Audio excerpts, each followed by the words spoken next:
ام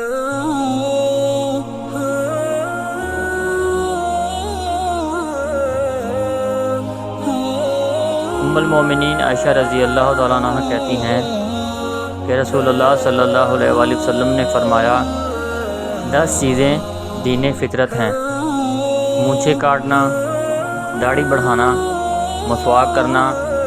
ناک میں پانی ڈالنا، ناخن کاٹنا،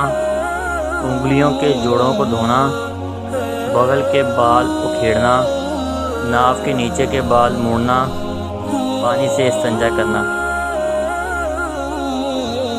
زکریا کہتے ہیں مصعب نے کہا میں 10ویں چیز بھول گیا، شاید کلی کرنا ہو۔